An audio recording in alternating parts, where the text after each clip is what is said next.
Farmers welcome back to my channel. అలాగే good morning friends. ఈ video ద్వారా Anantapuram tomato market యొక్క స్టాక్ ఇన్ఫర్మేషన్ తెలియజేస్తూ అండ్ అలాగే ఒక కొత్త టొమాటో క్రాప్ ఇన్ఫర్మేషన్ కూడా ఈ వీడియో ద్వారా షేర్ చేస్తున్నానండి. సో ముందుగా ఈరోజు డేట్ వచ్చేసి 29వ తేదీ నవంబర్ నెల 2024 సంవత్సరం.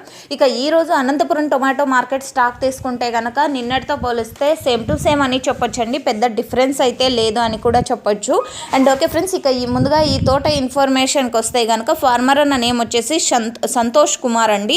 అండ్ అడ్రస్ విషయానికి వస్తే కనుక Kodi Cheruvu village and Srinivasapur taluka Kolar district. And ఈ సీడ్స్ వెరైటీ వచ్చేసి బాహో అండి. 47 days అయితే అయింది ఈ టమాటో క్రాప్కి. అండ్ మీరే చూస్తున్నారు క్రాప్ అయితే చాలా మంచిగా ఉంది అండ్ మంచి ప్రైజెస్ అందాలని ఆశిస్తున్నాను. ఈ ప్లాంట్స్ అంటే ఈ మొక్కలు వచ్చేసి 10,000 ప్లాంట్స్ అండి. 10,000 మొక్కలు టమోటో పైరు అనమాట. అండ్ ఓకే ఫ్రెండ్స్, ఇది ఇన్ఫర్మేషన్ టమోటో క్రాప్కి సంబంధించి. అండ్ ఈరోజు టోటల్ టమాటా స్టాకు 55,000 ప్లస్ బాక్సెస్ వచ్చిందండి. సేమ్ నిన్నట్లాగానే అని చెప్పచ్చు. 55,000 ప్లస్ బాక్సెస్ వచ్చింది. సో ఇదండి ఇన్ఫర్మేషన్. మీకైతే ఇన్ఫర్మేషన్ యూజ్ అయింది అనుకుంటున్నాను. అండ్ యూజ్ అయినట్టయితే ప్లీజ్ లైక్ చేయండి వీడియోని. అండ్ ఇది కేవలం స్టాక్ ఇన్ఫర్మేషన్ మాత్రమే. నెక్స్ట్ వీడియో ద్వారా ప్రైజెస్ ఇన్ఫర్మేషన్ షేర్ చేస్తాను. ఎందుకంటే ఇంకా ఆక్షన్ అనేది స్టార్ట్ అవ్వలేదు. ఈ సంతోష్ కుమార్ అన్నకు వచ్చేసి మంచి ప్రైజెస్ అందాలని ఆశిస్తున్నాను. Thank you for watching this video.